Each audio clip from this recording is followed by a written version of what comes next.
안녕하세요. 제가 사연 듣는 걸 너무나도 좋아하는 아줌마인데요. 오늘은 사연 신청자가 되어서 인사 올립니다.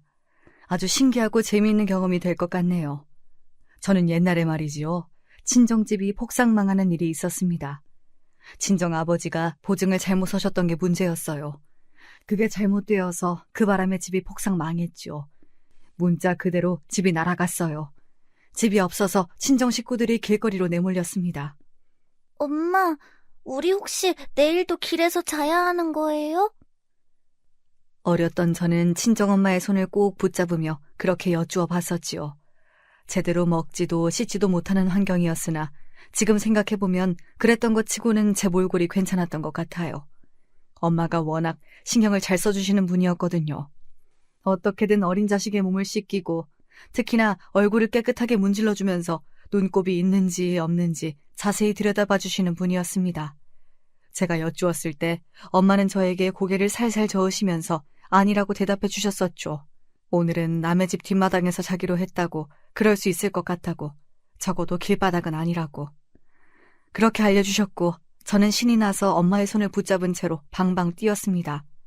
세상에, 집이 없어서 남의 집의 뒷마당에 가서 자게 됐는데도 그걸 기뻐했다니 스스로도 믿어지지 않을 만큼 당시에 제가 희한한 아이였던 것 같아요. 그런 기질은 전부 다 엄마를 닮은 것이었겠지요. 심각한 상황에 내몰리신 분답지 않게 엄마의 얼굴은 의연하며 초연한 기운으로 반질반질 빛이 나고 있었으니까요. 하지만 그런 엄마도 아버지를 바라보실 때면 어딘가 근심 걱정이 가득해 보이곤 하였습니다. 아휴, 네 아버지가 얼른 기운을 좀 차려야 할 텐데 안 그러니? 살다 보면 이런 일 저런 일도 있는 거지. 너무 저렇게 낙심해하지 않았으면. 엄마가 씁쓸하게 중얼거리시는 소리를 들으면서 저는 100번 동의한다는 듯이 열심히 고개를 끄덕였었죠. 아버지는 많이 힘들어하고 계셨습니다. 왜 안 그러셨겠나요? 당신이 보증을 잘못 써서 가족이 집을 잃고 맨몸만 달랑 간신히 건지고서 길바닥에 나앉았던 것을요. 게다가 아버지가 보증을 서주셨을 정도라면 보통 얘기에 가까운 관계가 아니었으니까요. 정말로 가깝고 친밀한 신뢰가 넘치는 분을 위해서 아버지가 큰 결단을 내리시고 보증을 서주신 것이었으나 결과가 이렇게나 참혹했습니다. 아버지로 하여금 보증을 받아내셨던 그분은 당시 온 가족이 야반 도주를 하는 선택을 내렸던 것으로 저는 그렇게 알고 있네요. 아예 도망을 가버린 걸 보면 애초에 상황이 잘못되거든 끝까지 책임을 질 생각조차 없었나 봐요. 그러니 아버지가 상심이 더욱 클 수밖에 없었죠. 재산도 싹 다 잃고 가장 가까웠던 지인마저 잃은 것이었으니까요. 엄마는 그런 아버지를 바라보시며 충분히 원망을 보낼 상황이었으나 그러지 않으셨고 걱정만 많이 하셨습니다. 저러다가 네 아버지 정말 잘못되는 건 아니겠지? 나쁜 생각이라도 할까봐 나는 이제 그런 걱정까지 드는구나. 엄마가 깊은 한숨을 내쉬시는 것에는 이유가 있었습니다. 저희 집에 일어난 이 비극 같은 사태로 크게 충격을 받으신 친할머니께서 쓰러지셨거든요. 친할머니께서는 자식 사랑이 각별하신 분이었고 아버지 또한 그런 당신의 모친을 깊이 생각하는 효자이셨습니다. 그러니 여러모로 걱정만 더욱 가중되는 상황이었지요. 친가는 먼 시골이었습니다. 아버지는 5남매 중에서 5째, 막내이십니다. 막내이기 때문에 집안에서 아무래도 귀여움도 많이 받아오셨고요. 친할머니께서 워낙 애지중지하며 키우셨던 막내였기 때문에 보증을 잘못 써서 그런 엄청난 사달이 나버린 것에 충격이 막심하실 수밖에 없었던 것 같네요. 친할아버지는 아버지가 돌쟁이 아기였을 적에 돌아가셨고요. 건강하게 아무 사고 없이 무탈하게 잘 자라실 수 있었다면 좋았겠지만 아버지가 9살이셨을 때 큰일을 당하셨습니다. 이웃 주민이 농기구를 제대로 관리 못하는 바람에 벌어진 사고였다고 하는데요. 그때 아버지는 동갑내기의 동네 친구와 놀고 계시다가 봉변을 당하셨습니다. 더욱 크게 다쳤던 그 친구는 일주일 만에 세상을 뜨고 말았죠. 온 동네가 발칵 뒤집어진 일이었습니다. 다행히 간발의 차로 덜 다쳐서 목숨을 건질 수 있었던 아버지는 후유증으로 3년 넘게 많이 힘들어하셨고요. 이때도 사실 큰 병원에서 제대로 치료를 받았다면 좋았을 건데 그러지 못했다고, 그게 너무나도 두고두고 죄스럽고 미안하다고 하시면서 친할머니께서는 오래도록 자책하셨지요. 옛날에는 이런 게 참 슬프고 안타까웠던 것 같아요. 살다가 크게 다치고 아픈 순간이 와도 가난 때문에, 그리고 혹은 무지 때문에 적절한 치료를 제때 받지 못해서 병을 키우는 경우들이 왕왕 있었다고 하지요. 아버지는 당시에 치료를 제대로 받지 못하셨던 탓인지 사고 이후로 다리를 조금 절게 되었습니다. 저희 아버지가 미세하게 한쪽 다리를 절고 다니는 분이셨거든요. 그 점도 친할머니의 영원한 아픈 손가락이었겠지요. 다리가 그렇게 된 것이 점차 적응이 되어서 시간이 지날수록 아버지는 괜찮아지셨습니다. 하지만 사고 이후로 그리 시간이 오래 지나지 않은 시점이었던 중학생 때는 다리를 저는 것 때문에 학교에서 놀림을 많이 받으셨고 많이 힘들어 하셨다고 해요. 아버지는 절대로 학교에서 힘든 것을 집에 와서 내색하지 않으신 분이었지요. 그런데 어느 날 같은 학교 학생들이 길에서 아버지를 조롱하는 모습을 가족들이 지나가다가 봐버렸던 것입니다. 한두 번 조롱을 당해오는 게 아니었다는 듯 무덤덤한 아버지의 반응 때문에 가족들의 가슴은 더더욱 찢어졌고요. 야, 이 못된 것들아! 너희 그러면 정말로 천벌받을 거다! 대번에 큰 고모가 커다랗게 고함을 내지르셨지요. 매서운 큰 고모의 기세에 못된 놈들이 죄다 주랭랑을 쳐버렸고요. 앞으로는 절대 참고 당하고 지내지 말라면서 괴롭히는 놈들이 있으면 다 혼내주겠다면서 그렇게 외치는 큰 고모의 듬직한 모습을 보면서 아버지는 눈물이 나오려는 걸 꾹 참고서 간신히 고개만 끄덕일 수 있었다고 합니다. 장녀인 큰 고모는 고된 식당 일을 하루 종일 다니고 계셨어요. 그 식당은 아주 신부가 못돼 먹은 곳이었지요. 설령 자기가 손해를 보더라도 상대가 잘 되고 이득을 보는 것은 절대로 용납할 수 없다는 자세를 가진 사장 부부가 하는 곳이었어요. 일하는 사람들에게 절대로 콩 한쪽을 베푸는 법이 없었죠. 큰 고모는 매일같이 밀려드는 서름을 꾹 참아내셨습니다. 어디 공장에 가고 싶으셔도 자리가 마땅하지 않았고 가족들을 위해서도 돈을 꾸준히 벌며 뭐라도 하려면 어쨌든 그 식당만큼 마땅한 곳도 없었거든요. 그래서 온갖 부당한 상황 속에서도 꾹 참으며 일을 하신 것이었지요. 이렇듯 열심히 사는 가족들을 너무 잘 알았기 때문에 아버지가 아무 힘든 내색을 안 하셨던 거예요. 막내 하나라도 학비 걱정 없이 학교는 다 다녔으면 좋겠다는 게 친가 식구들의 생각이었죠. 그 덕에 당신이 다른 걱정 없이 학교를 다닐 수 있는 거라고 여기셨던 아버지는 딴 길로 새지 않고 무조건 공부만 하셨습니다. 당연하다면 당연하게 친가에서는 공부로 두각을 나타낸 경우는 단 한 번의 전례도 없었거든요. 그래서 아버지가 처음이었어요. 열심히 죽도록 공부를 해서 대학까지 간 경우 말입니다. 아버지는 상경을 해내셨어요. 서울에 있는 대학교에 합격을 하셨거든요. 빠듯한 형편에도 불구하고 아버지를 위한 잔치를 친가에서는 열었다고 하네요. 홀로 낯선 서울 도시 생활을 하게 되신 아버지는 외롭고 힘드셨다고 해요. 유독 심신이 지치고 고독한 지친 날이면 평소에는 잊고 지냈던 다리의 아픔이 이상하리 많이 밀려와서 잠도 설치셨다고 합니다. 다들 힘들게 지내고 있는데 그걸 뻔히 알면서도 내가 징징거릴 수야 없지. 버티자. 어떻게든 해보자. 아버지는 마음을 다잡으며 지내셨고 친할머니께서는 막내 아들 생각으로 매일같이 걱정 삼매경이셨습니다. 그러다가 농사일을 뒤로하시고 가끔씩 직접 서울까지 행차하셔서 아버지를 챙기고 어떻게 사는지 들여다보게 되셨고요. 그럴 때면 보자기 가득 먹을 반찬거리를 싸우셨다고 해요. 아버지가 기거하시는 작은 공간을 눈물 젖은 눈으로 바라보시다가 정리하고 치워주시는 것도 하셨고요. 애를 써서 서울까지 걸음을 하셨어요. 혹시나 아버지가 공부하고 지내는데 당신의 존재가 거슬릴까봐 잠은 딱 하룻밤만 주무시는 것이 친할머니의 원칙이었습니다. 이왕 오신 김에 하루만 더 계시지 않고요. 아유, 아니다. 우리 막내 건강하게 잘 있는 거 봤으면 됐지. 나는 이만 얼른 가봐야겠다.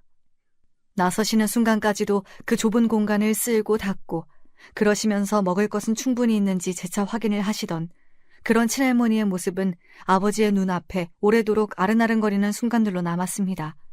비록 멀리 떨어져 있으나 마음만은 언제나 함께이고 잘 통하는 그런 가족들이 있었기에 아버지가 그 시기를 다 버텨내셨다고 하더라고요.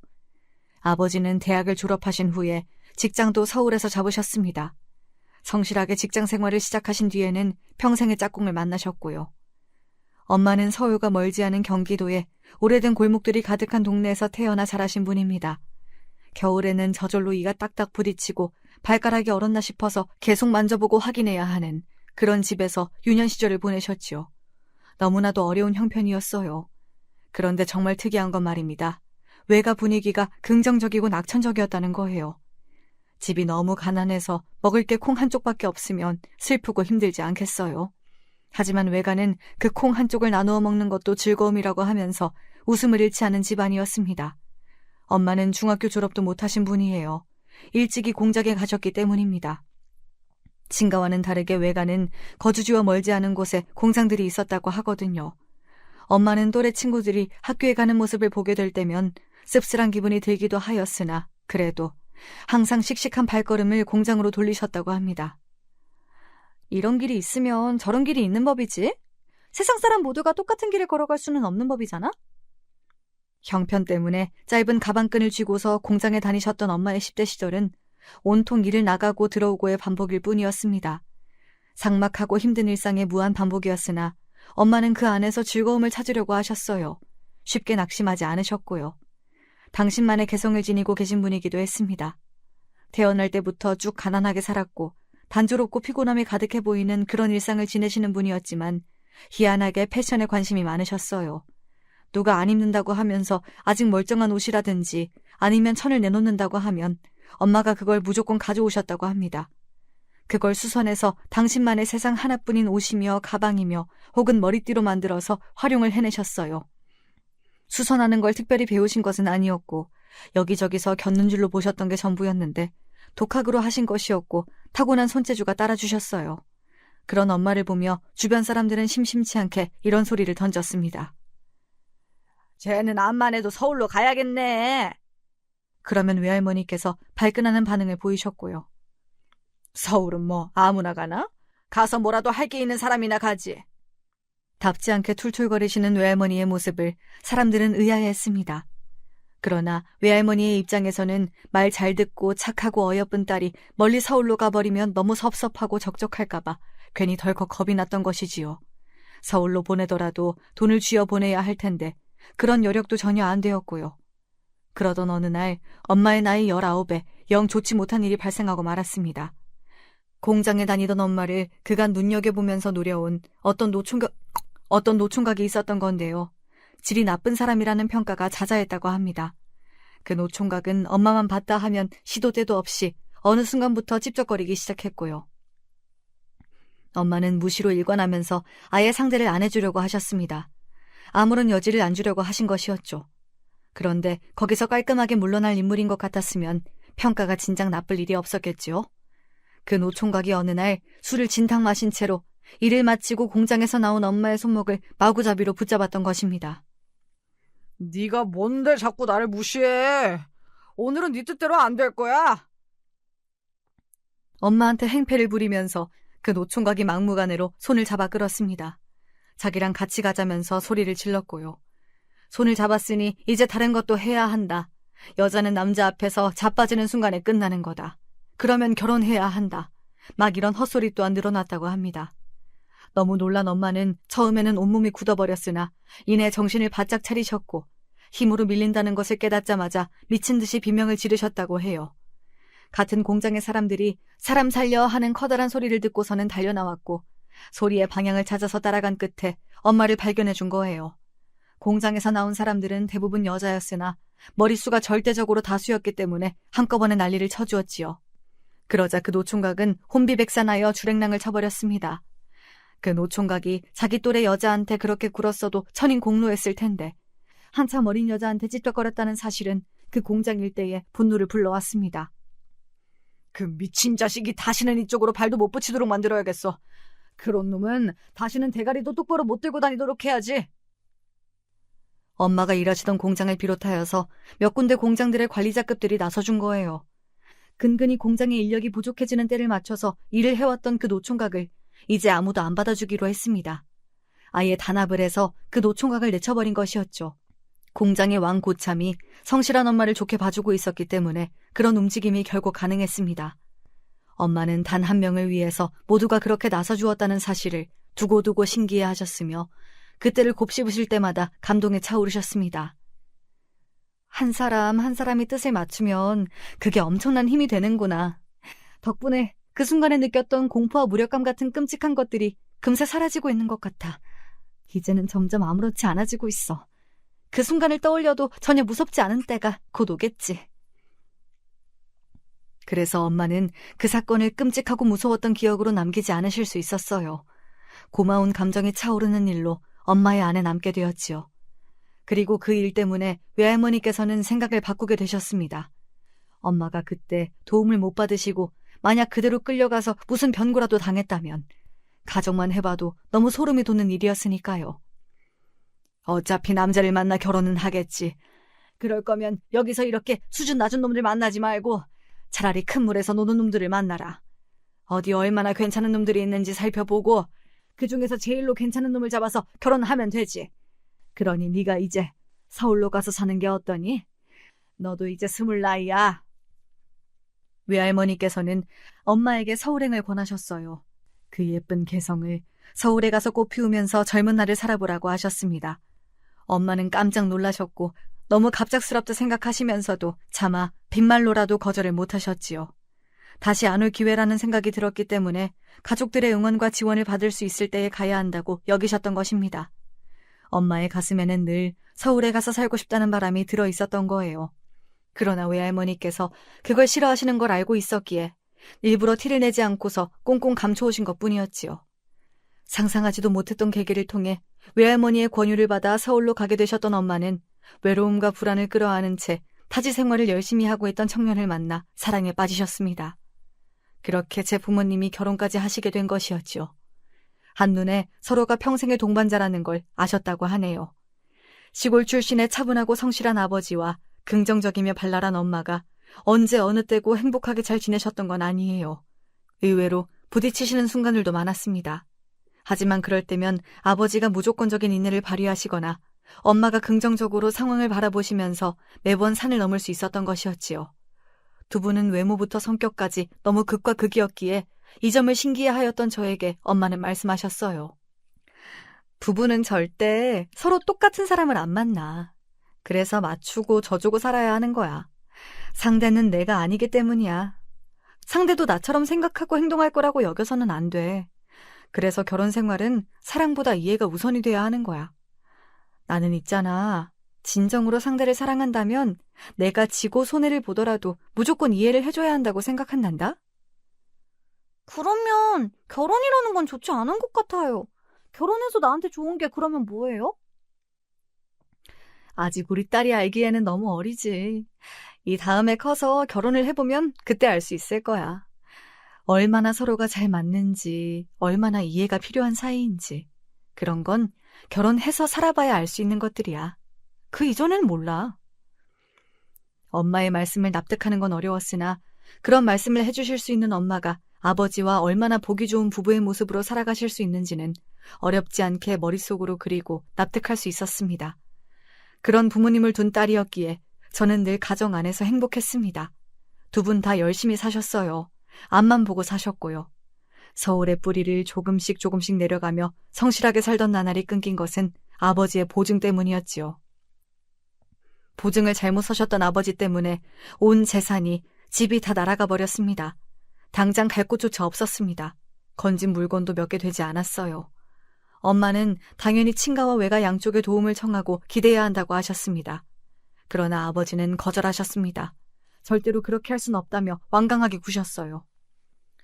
겨울도 아닌데 설마 길에서 잔다고 얼어 죽기야 하겠어? 그리고 하루 이틀 정도는 신세를 질 수 있는 집들이 많아. 괜찮아. 너무 걱정하지 마.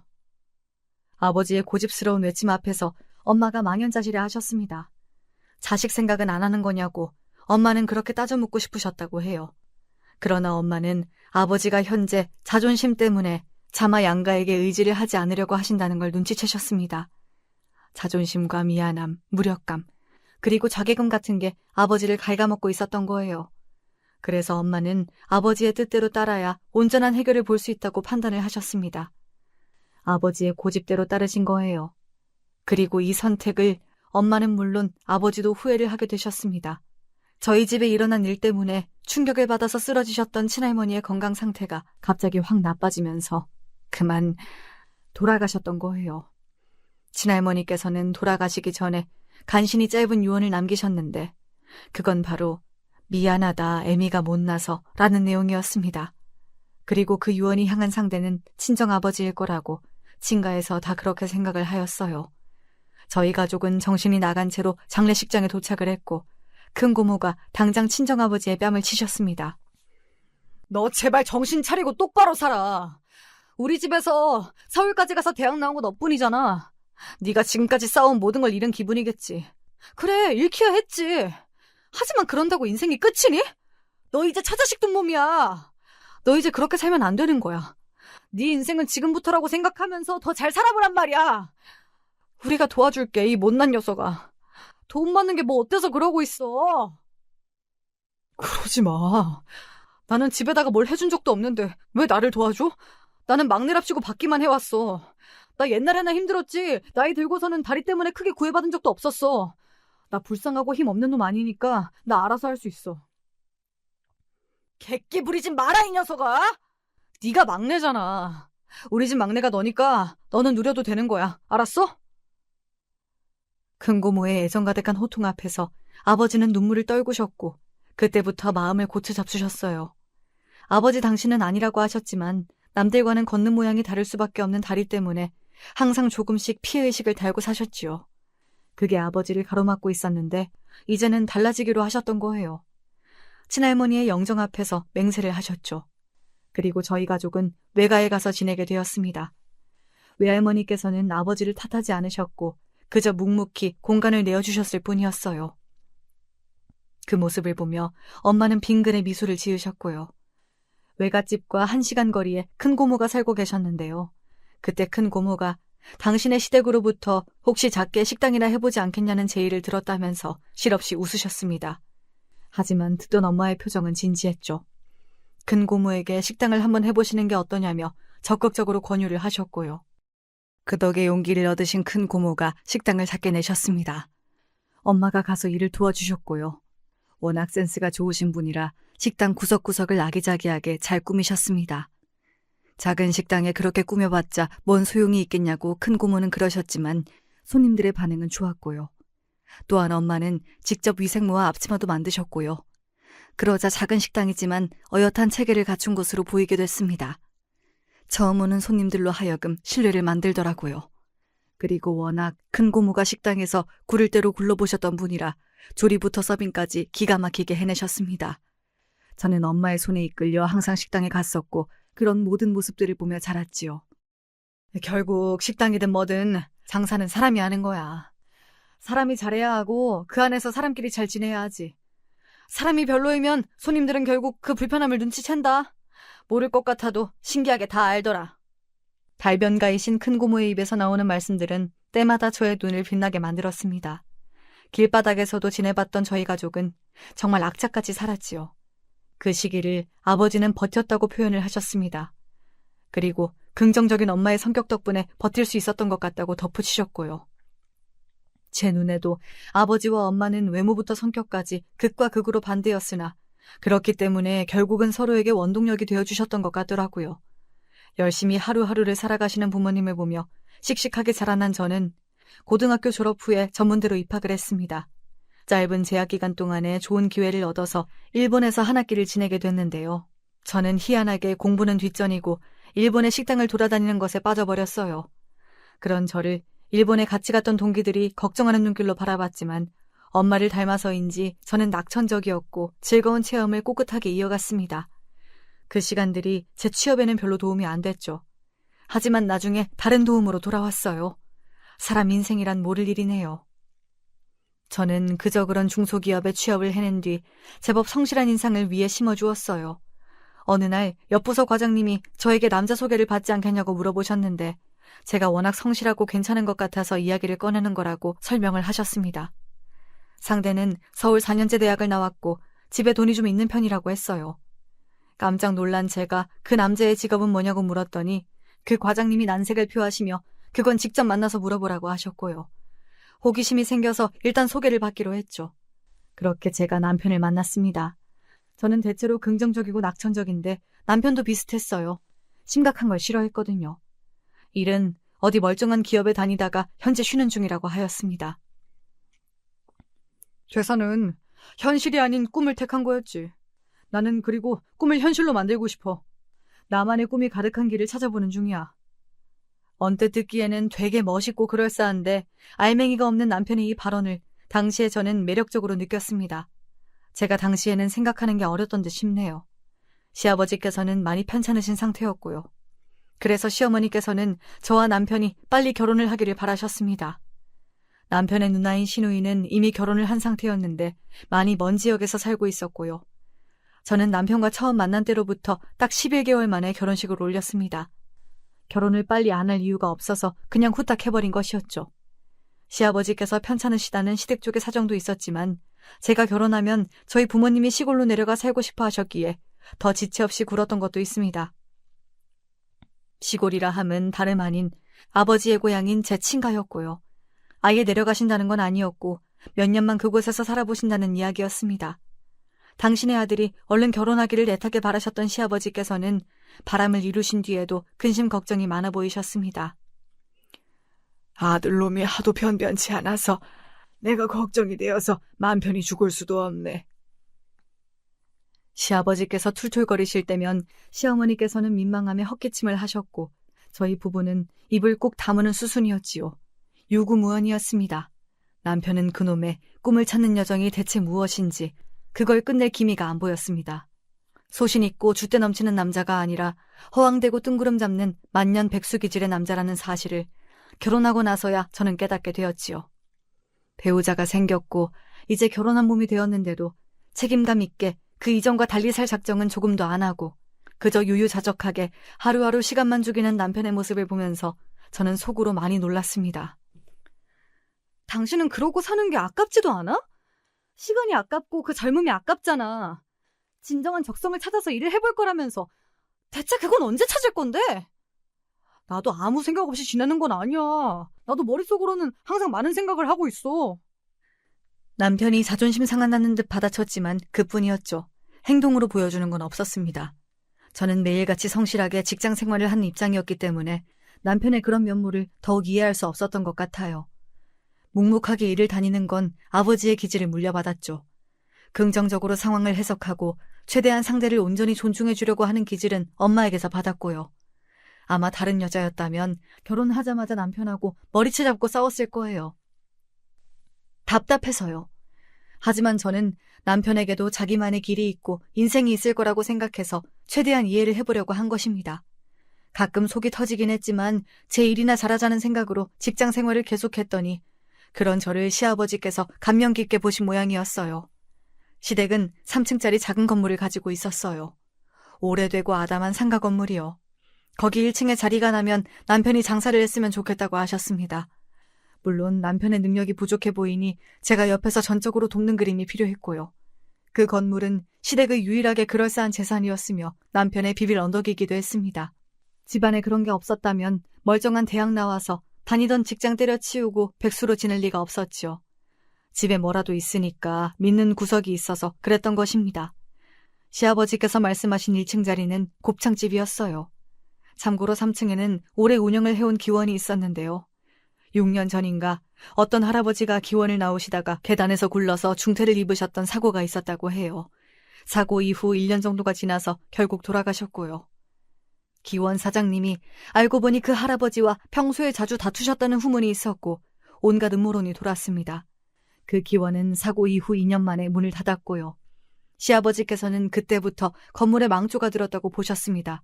뭘 해도 장사가 시원치 않았거든요. 1층은 원래부터 쭉 식당 자리였는데 곱창집이 들어서기 전에는 시어머니께서 장사를 하셨던 바 있습니다. 시누이가 일손을 도왔었다고 하네요. 하지만 장사는 잘 되지 않았죠. 심지어 이때 시누이하고 모녀 간의 의가 상해서 개판 싸웠다고 하더라고요. 이걸 시어머니께서 알려주신 건 아니었고 남편한테서 들었습니다. 아, 그리고 그것보다 더 이전에도 거기서 식당 한번 직접 했었어. 우리 이모가 하셨었는데 그때도 망했었지.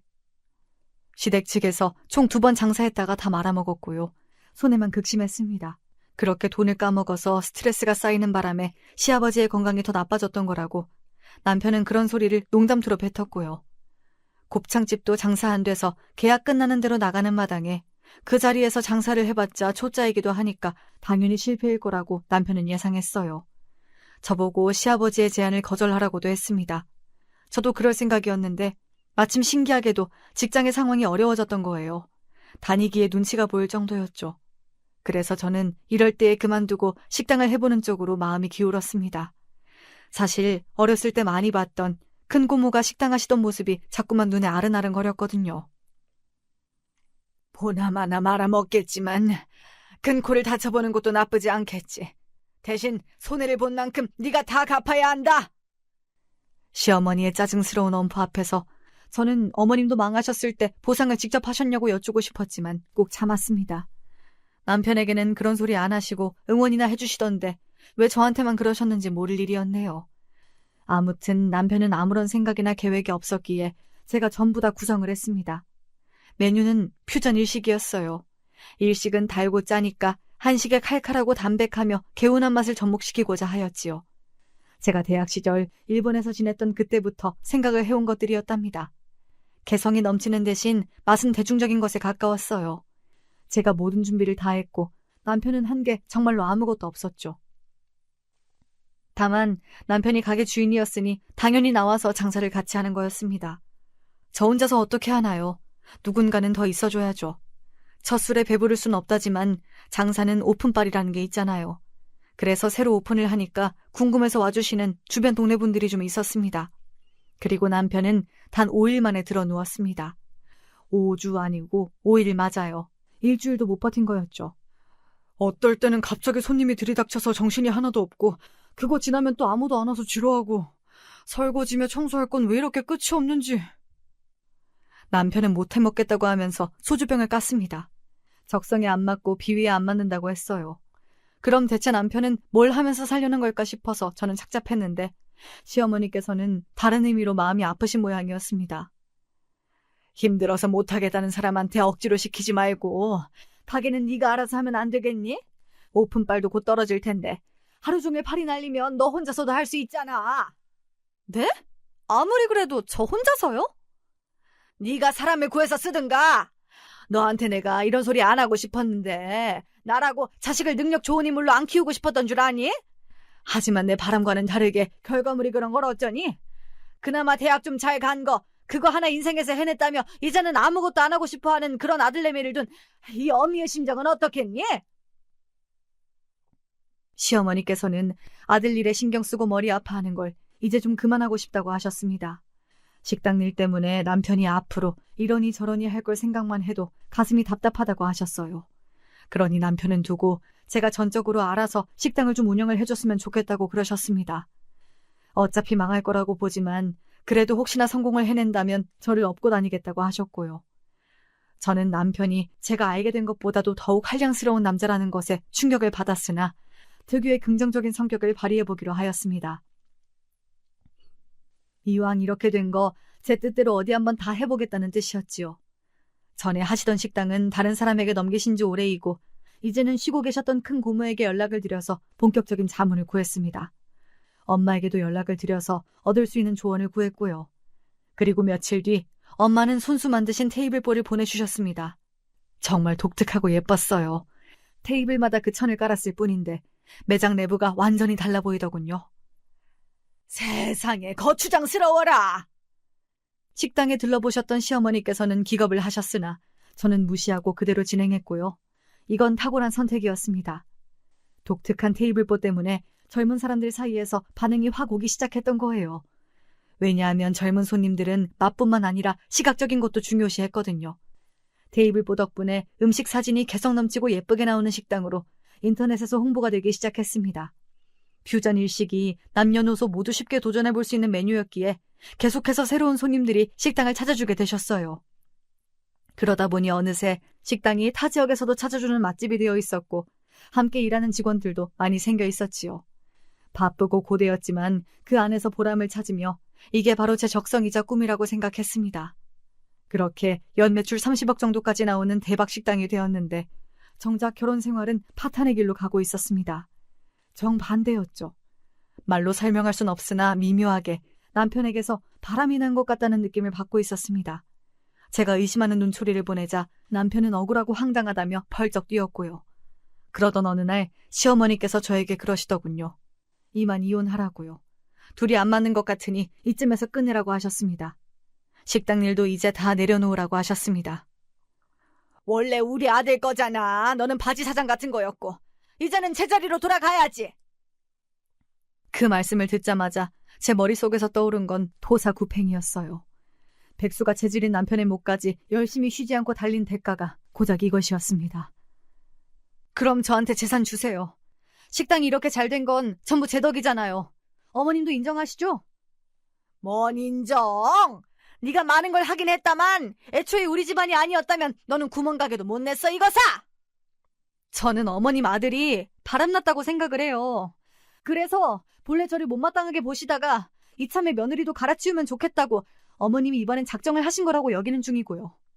그게 무슨 소리야? 증거 있어? 우리 아들이 너랑 안 맞는다고, 하나도 행복하지 않다고, 너무 힘들다고 그러길래 내가 이혼하라고 딱 밀어붙이긴 했다. 단지 그것뿐이야. 그리고 식당은 네 것도 아닌데 그건 네가 너무 나대긴 했지. 이제 주제 파악하고 네 원래 자리로 가는 거란다. 그러면 제가 바람의 증거를 수집해도 되는 거죠? 수집할 방법이야 꽤 되거든요. 자신 있으세요? 그러자 시어머니께서는 뜨끔한 기색을 감추지 못하셨죠. 제가 밤낮 없이 식당에 매달려 있는 사이 남편 놈은 바람이나 피우고 있었다는 걸 아주 확신하게 됐고, 제가 안 잊고 왔던 시어머니께서는 이참에 어떻게든 길을 쓰고 저를 쫓아내려 하신다는 것도 너무 잘 알게 되었으니 저를 싫어하는 사람들 사이에서 저 또한 더 이상 살고 싶지가 않았습니다. 조용히 이혼할 테니까 그럼 제 몫의 재산은 주세요. 식당 제가 성공시킨 거 그만 부정하시고요. 사람들은 제가 사장인 줄 알아요. 그러니 저는 그 식당이 제 거라고 주장하면서 상황을 시끄럽게 만들 수 있습니다. 그러면 식당 이미지는 나빠지겠죠? 젊은 손님들이 인터넷 보고서 찾아오는데 그런 지저분한 소문이 떠돌고 있으면 과연 와줄까요? 얼마 못 가서 결국 망할 거예요. 그리고 제가 이혼을 안 하겠다고 하면 그걸로 끝인 거 아시죠? 제가 이혼을 해주는 입장이에요. 저한테 고압적으로 그러시면 곤란합니다. 이런 영악한 년. 나는 네가 이래서 순진한 것과 점점 거리가 멀어 보이길래 마음에 안 들었던 거야. 그래서 너는 얼마를 원하는데? 당연히 다요. 재산이 제 덕분에 불어났는데 당연한 거 아닌가요? 어차피 식당은 황금알을 낳는 거위잖아요. 아까워 마시고 과감하게 그냥 주시죠? 저는 일부러 크게 불렀습니다. 크게 불러야 깎이고 깎이더라도 숫자가 클 테니까요. 시어머니께서는 개거품을 무시며 절대 다는 못 준다며 협상에 들어가셨고요. 저와 살면서 힘들었고 괴로웠다는 말을 하면서 눈물을 보인 남편 역시도 결국은 숫자를 깎는 게 목적이었습니다. 백수 한량 주제에 그간 뭐가 그렇게 힘들고 괴로웠을까요? 이런 남자와 망설임 없이 결혼했던 과거에 제가 한심했네요. 저는 100%는 아니지만 70%가량의 재산을 가져왔고요. 이혼 도장 찍었습니다. 결혼 생활의 마무리는 식당에서 사라지는 것과 같은 이야기였죠. 그리고 저는 자존심 같은 거 다 접고 용기를 내어서 함께 일하는 사람들을 전부 불러 모아서 제 상황을 다 털어놓았습니다. 근 고모의 애정어린 호통을 들으시고 정신을 차리신 뒤 유연한 태도로 살게 되셨던 아버지를 떠올리지 못했다면 저는 이렇듯 엄청난 발언을 뱉지 못했을 거예요. 염치 없고 너무 민망한 부탁이지만 혹시 저를 따라서 그만둬 주실 분이 계실까요? 날짜는 아직 확실하지 않으나 저는 제 가게를 열기로 마음먹은 상태이고요. 그리고 오래 걸리진 않을 거예요. 여길 그만두고 제 가게로 오실 분이 계신다면 저는 환영입니다. 제가 해드릴 수 있는 최고의 대우를 해드릴게요. 그리고 놀랍게도 홀 매니저가 손을 들었습니다. 저를 따라오겠다는 것이었어요. 그러자 다른 직원들도 전부 손을 들기 시작했어요. 당연하죠. 저희한테 사장님은 한 분뿐이세요. 그간 얼마나 잘해주셨는데 저희도 의리 지킬 줄 압니다. 먼 곳에 가게를 내셔도 거기까지 따라갈게요. 사장님이 처음부터 잘나고 풍족했던 게 아니라 길바닥에서 지내보신 적도 있었고 이렇게 장사가 잘 돼도 시댁의 배만 불러주고 계신다는 걸 저희가 알게 됐을 때부터 사장님한테 충성하는 마음이었어요. 심지어 직원 말고 아르바이트로 일하셨던 한 분 역시 동참을 하셨습니다. 감동의 눈물이 흘렀고 사람이 모이고 모이면 큰 힘을 발휘해서 위기를 넘길 수 있다던 엄마의 말씀이 떠올랐습니다. 그래서 후련하고 벅찬 심정으로 이혼을 할 수 있었고요. 시어머니와 남편이 기세등등하게 식당으로 출근을 했습니다. 아시는지 모르겠지만 우리 며느리가 안 좋은 일로 떠나게 돼서요. 이제부터 저희 아들이 진두지휘를 좀 하겠습니다. 원래 이쪽이 사장이잖아요. 시어머니의 기쁜 외침 앞에서 직원들의 호응은 미미하기만 했습니다. 짜증이 나신 시어머니께서는 남편과 속닥거리셨죠. 우리가 여기 일을 하나부터 열까지 다 꿰는 순간 저것들의 기선제압에 들어가고 자를 건 좀 자르고 그래야겠어. 네, 엄마. 저는 감춰 쓰는 건 좋은데 직접 일하는 건 아무래도 안 맞아서요. 그 사람 보고 당장 내일부터 나오라고 할게요. 그래라. 네 옆에 딱 앉히면 의심의 눈초리들이 날아올 테니 새로 뽑은 직원인 것처럼 꾸미면 좋겠구나. 그런 두 사람의 작당 모의를 직원들은 조용히 엿들었습니다. 아니나 다를까 남편은 바람이 났던 게 맞았어요. 상간녀가 뻔뻔하게 식당의 얼굴을 들이밀었고요. 이미 상황 파악 끝낸 직원들은 그 상간녀에게 절대 일을 안 알려주고 따돌렸습니다. 근데 사장님한테 여자가 그렇게 많다면서? 사실일까? 바람나서 이혼당하시고도 정신 못 차리셨나 봐. 지금도 양다리인 것 같던데? 그리고 괜히 그 상간녀가 들으랍시고 그런 소리를 흘리고 다녔죠. 당연히 상간녀는 남편을 의심하게 돼서 점점 머리 꼭지가 돌았고요. 시어머니께서는 식당 같은 걸 하실 인물이 못 되셨습니다. 재료를 아끼느라 난리이셨거든요. 그리고 직원들이 식사 시간을 가질 때에도 왜 그렇게 많이 먹냐면서 눈치를 주고 타박을 주셨습니다. 남편은 완전히 허수아비였고요. 직원들은 상간녀 핑계를 대면서 싹 다 일을 그만뒀습니다. 미꾸라지가 물을 흐려서 일을 갖지 못하겠다는 이유를 댄 뒤 시어머니와 남편이 잡을 새도 없이 전부 떠나버렸어요. 그렇게 식당의 성공 가도를 함께 달려왔던 주축들이 전부 사라지게 되었죠. 이게 어떻게 된 거야? 하루아침에 다들 동시에 그만둬? 알바까지? 자기들끼리 아예 짜고서 일을 벌였구만. 시어머니께서는 괘씸하고 얄밉다며 화를 내시다가도 이제 자기들끼리 잘해보면 그만이라고 여기셨습니다. 그러나 장사라는 게 그렇게 되나요? 야박한 시어머니의 손끝에서 돌아가는 식당 일은 잘 될 리가 없었고 남편은 손가락 하나 까딱하지 않았으며 상간녀의 눈치만 보고 비위만 맞추기에 급급했습니다. 남편에 대한 신뢰를 잃고서 태도가 차가워졌던 상간녀는 결국 급여를 가불로 달라느니 하는 요구를 해대며 1,000만 원을 뜯어간 뒤 잠적해버렸습니다. 정신 나갔어? 멀쩡히 일 잘하는 며느리 내쫓고서 자기들끼리 해볼 수 있다고 헛된 망상을 하더니 내가 이럴 줄 알았다. 다 그만둬.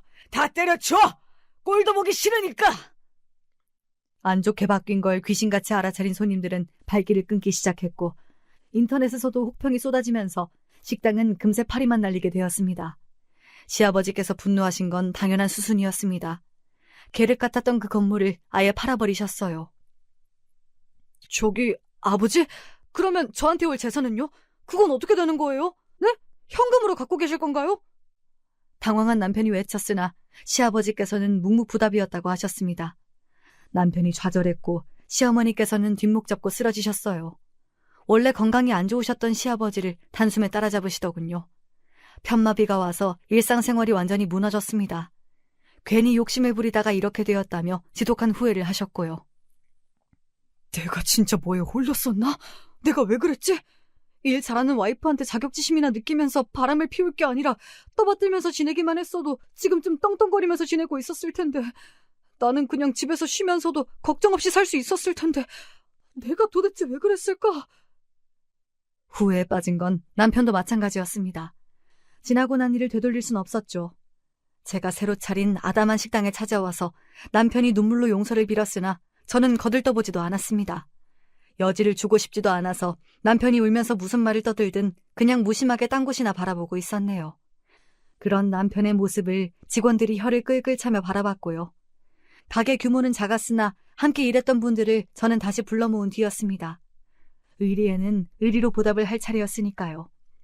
제 이름으로 제가 차린 식당은 금세 잘 되기 시작했고 친정 부모님이 무척이나 행복해 하셨습니다. 이혼하면서 챙겼던 몫은 새로 식당을 차리는 데 들어간 비용을 제외하면 모두 가족들을 위해 저는 베푼 뒤였어요. 그래야 더 앞으로 열심히 나아갈 수 있을 거란 짐작이 들었거든요. 엄마는 손재주이며 센스가 워낙 좋으셔서 그걸 살려서 수제로 만든 작은 소품들을 파는 가게를 내셨고 그곳은 동네 사랑방 역할을 하게 되면서 즐겁게 일상을 보내게 되셨습니다. 저는 제가 차린 식당이 잘 된 이후 과감하게 2호점을 내었고 큰 고모로부터 뼈가 되고 살이 되는 조언도 이때 많이 받았었죠. 그래서인지 2호점이 처음부터 더 잘 됐어요. 저와 하나부터 10까지 다 다르지만 그럼에도 정말 잘 맞는 남자를 만나게 돼서 일과 사랑 모두 바쁘게 하면서 살고 있답니다.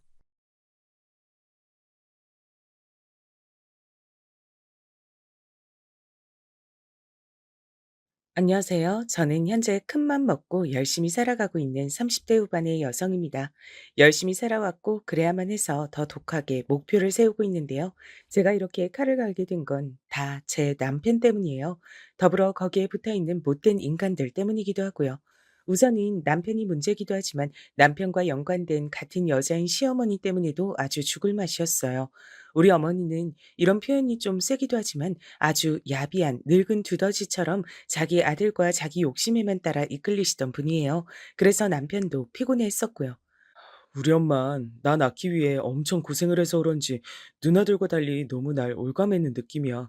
군대 갔을 때도 너무 유난이셔서 외려 더 힘들었다니까. 어머니가 시댁에 구박을 많이 받으셔서 그런 거 아니야? 형님들은 그래도 어머니랑 사이 좋은 편이잖아. 누나들이 사이가 좋긴 뭐가 좋아. 엄마한테서 벗어날 때 얼마나 좋아했는데 다들 시집도 안 갔으면서 저렇게 집을 나간 이유가 있어. 어머닌 그럼 형님들 독립하실 때 아무 말씀 안 하셨어? 그러니 남편이 엄청 한숨을 쉬면서 한편으론 질린다는 표정으로 말하더라고요. 뭐라고 하려다가도 일단 아들인 내가 엄마 옆에 남아있으니 별말 안 했지. 우리 엄마는 다 나가고 없어도 나 혼자만 남아있음 아무 신경 안 써. 이 말마따나 어머니는 진짜 자기 아들밖에 모르는 분이셨어요. 이런 집 아들이랑 결혼하면 안 된다고 아직 결혼 안 한 아가씨들이 있으면 쫓아다니면서 말리고 싶네요. 전 어쩌자고 결혼을 한 걸까요? 아마 예상은 하셨겠지만 그래도 결혼 전엔 남편이 아주 잘했어요. 제발 결혼해달라고 사정사정을 했었거든요. 부탁이야. 나랑 같이 결혼해서 한번 행복하게 잘 살아보자. 난 우리 엄마 등살에 끌려다니며 살기 싫어. 난 장가 아니면 엄마한테서 벗어날 수가 없어. 당신이랑도 알콩달콩 살고 싶고. 아, 이 남자 어쩌지? 결혼해줘야겠네, 진짜. 세상의 모든 남자들이 대부분 그렇듯 이 사람도 결혼 전엔 별의별 이벤트들을 많이 해가면서 절 기쁘게 해줬어요. 그러니 저도 결혼을 결심했었고요. 그런데 저는 그때 약속을 받아야 했던 것 같아요. 엄마랑 확실하게 분리된다는 장담이랄까? 그런 게 있었어야 했었는데 말이에요. 어머니는 시댁 근처에 신혼집을 얻어주신 뒤 잠시도 안심을 못 하시더라고요. 예, 명운이 낳겠다고 내가 얼마나 고생한 줄 아니? 그 위로 딸들을 내가 둘이나 낳았어. 그것들 낳고 아들 못 낳는다고 네 돌아가신 시아버지한테 어마어마하게 구박받았다. 아, 네 어머니 고생스러우셨겠어요. 안 그래도 명훈 씨가 어머니를 엄청 안쓰러워해요. 저도 많이 들어서 알고 있고요. 우리 명훈이한테 너 정말 잘해야 돼. 그런 신랑감 두 번 못 본다 너. 난 명훈이 장가 안 보낼 생각이었어. 옆에서 끼고 보기만 해도 아까운 아들인데 하도 명훈이가 너한테 장가 간다고 해서 보낸 거야. 네, 네 어머니. 저 일하러 들어가야 해서 그만 전화 끊을게요. 몇 번 이렇게 성화를 들어드리면 나아질 줄 알았는데 제 오산이었나 봐요. 전혀 아니더라고요. 어머니는 심심하면 제 회사 앞으로 찾아오셔선 같이 밥을 먹자고 하셨답니다. 네? 회사 앞이시라고요? 아, 어머니 저 점심은 여기 직원들이랑 먹기로 했는데 아, 지하철 타고 오셨다고요? 네, 어머니. 근데 다음엔 오실 때 미리 연락 좀 해주세요. 미리 연락하려 했는데 내가 오늘 너무 바빠서 못했어. 우선 나와라 얼른. 여기 한식 잘하는 데 없냐? 나 너무 추우니까 빨리 나와라. 어머닌 저렇게 늘 막무가내로 본인의 의사를 표현하셨고 저는 한동안은 끌려다녔어요. 이런 사정을 말하면 남편은 초반엔 언제나 제 편을 드는 것처럼 보였어요. 엄마가 갑자기 찾아갔어? 당신 많이 놀랐겠다. 나한텐 이제 전화 못하고 자기한테 하나 보네. 내가 엄마한테 그러지 말라고 얘기해둘게. 아, 꼭 좀 말해줘. 아들 장가 보내놓고 허한 걸 자꾸 나한테 호소하셔. 어제도 점심시간 딱 1시간인데 어머니가 자꾸 붙들고 안 놔주셔서 못 나갔다니까. 진짜 이날 너무 곤란했던 게 그 사람 많고 정신없는 밥집에서 어머니는 본인 얘기만 끝까지 하시는 거예요. 네 남편 낳던 날 진짜 나는 2번 죽는 줄 알았어. 옆집 할머니가 와서 그렇게 기절하지 말고 정신 차리라고 뺨을 때려댔다니까. 그거 맞고 일어나고 아직도 애는 안 나왔으니 이게 꿈인가 생신가 했어.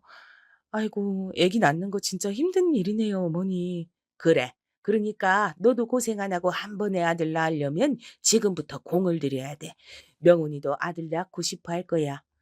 어머니는 다소 망측한 얘기까지 회사 점심시간에 우리 회사 직원들도 지나다니는데 아랑곳 않고 말씀하시더라고요. 아, 어머니 그런 건 저희가 알아서 하도록 할게요. 그리고 저 이제 들어가 봐야서 역까지 같이 걸어가실래요?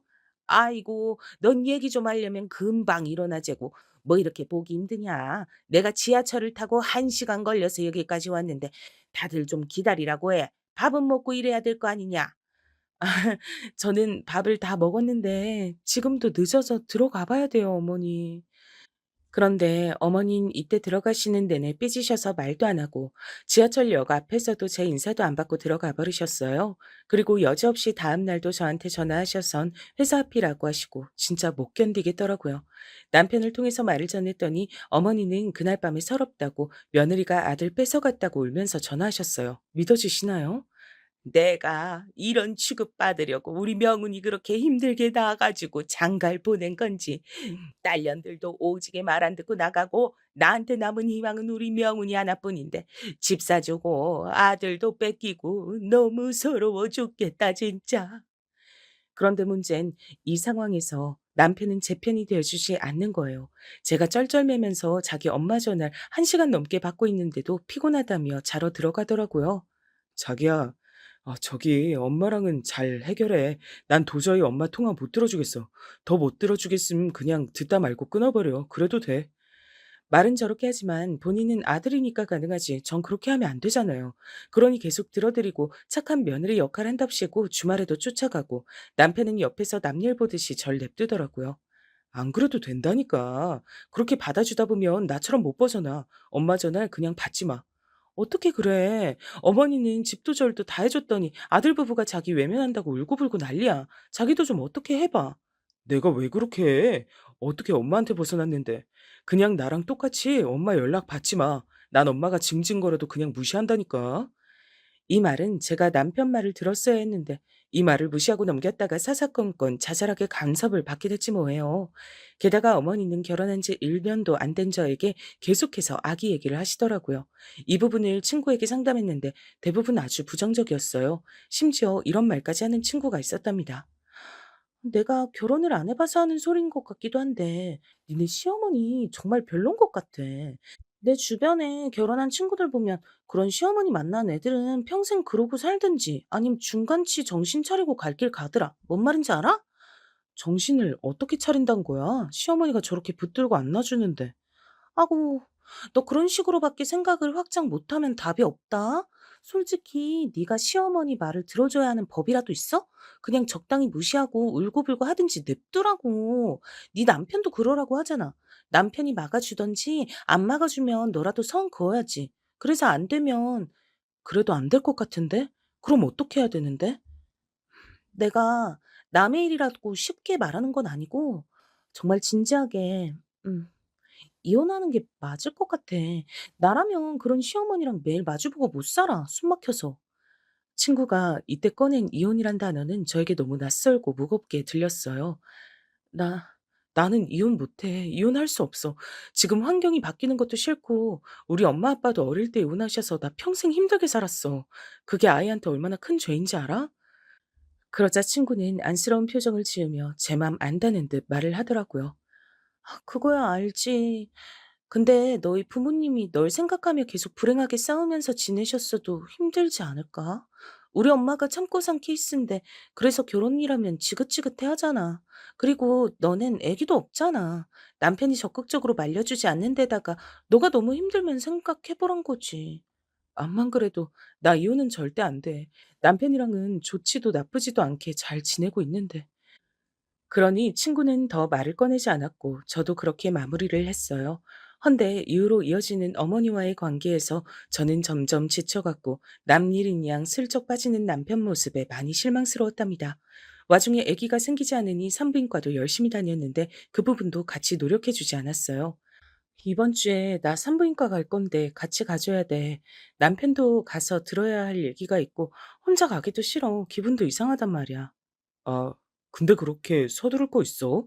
우리 아직 둘 다 30대잖아. 주변에 형들 보니까 40대 넘어서도 애기들 잘 망갔던데. 그냥 우리 둘끼리 신혼 즐기면 되잖아. 내가 그러기 싫어서 그러는 거야? 여자는 일정 시기 넘으면 애기 잘 생기지도 않고 지키기도 힘들어. 당신도 안전한 거 아니야. 더 있으면 애기 갖고 싶어도 못 갖는다고. 저도 많이 날카로워져서 이렇게 항의했으나 남편은 제 맘 같지 않더라고요. 난 아직 안 가고 싶어.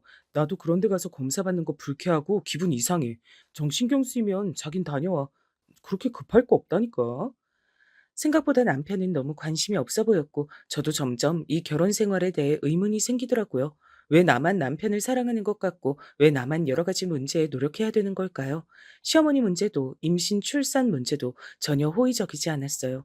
그런데 이럴 때 이혼을 저도 모르게 떠올려 보면 남편은 그걸 눈치챈 건지 아주 기막힌 타이밍으로 잘해줬어요. 짜잔.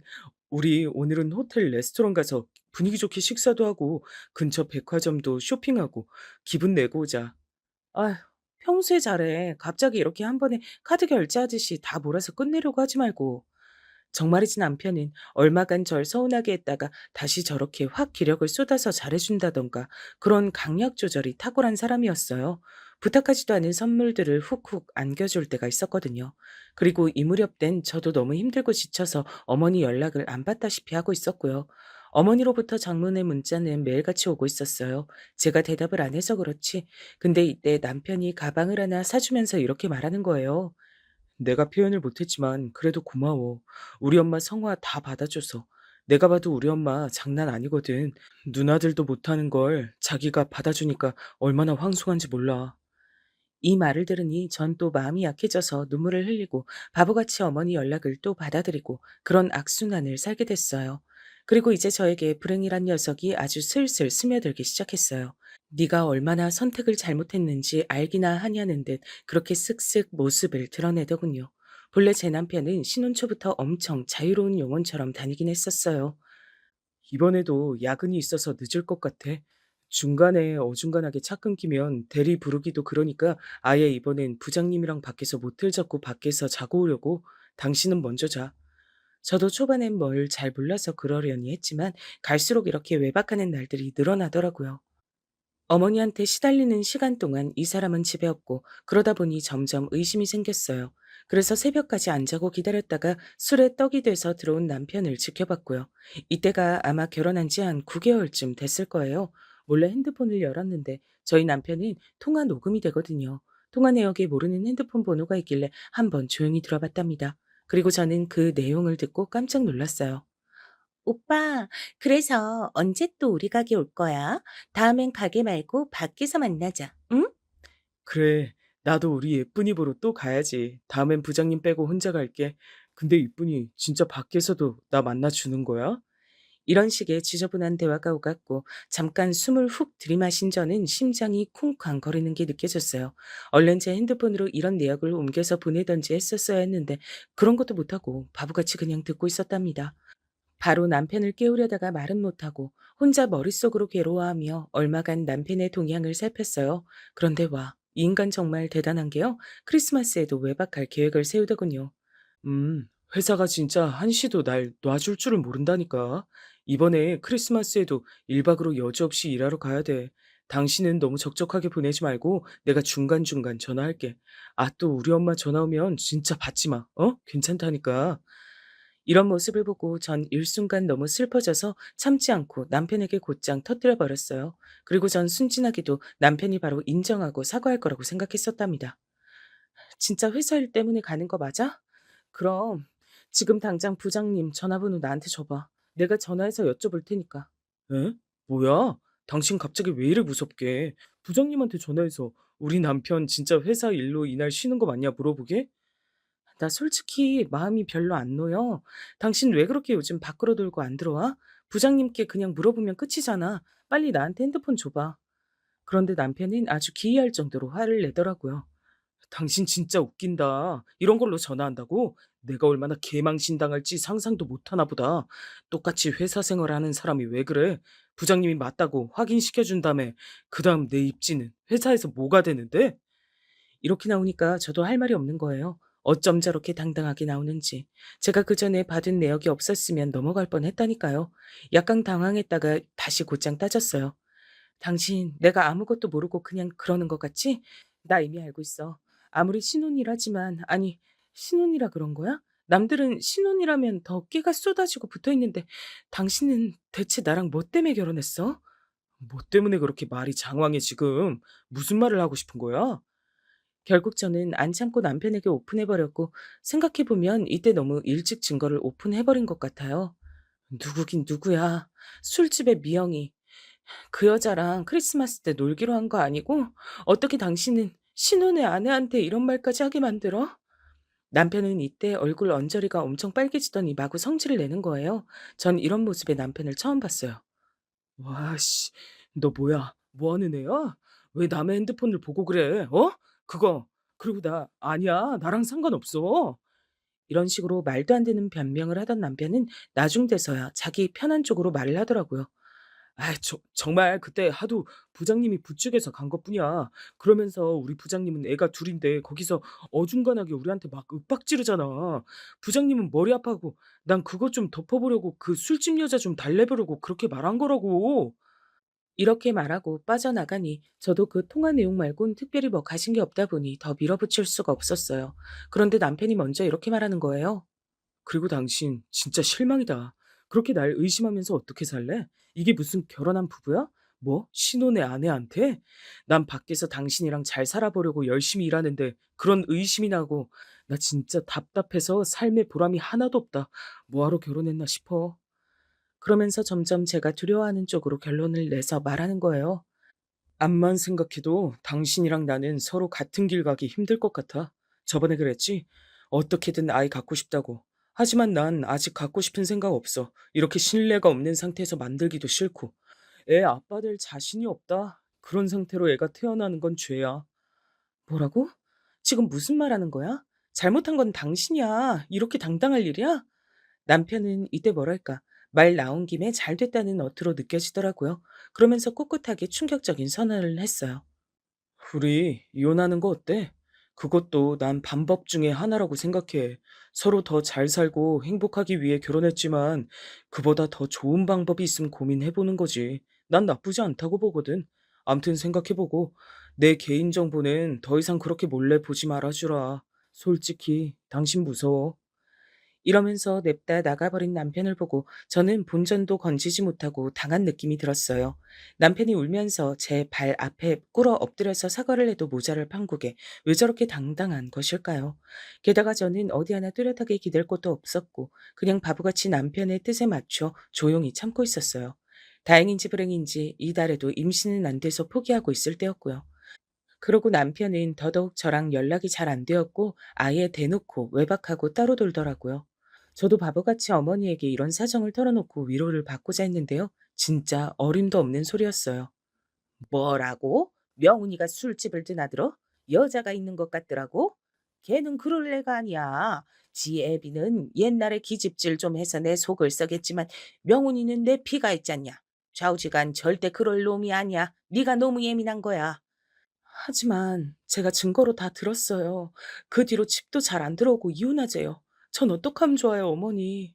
아이고, 어떡하냐, 진짜.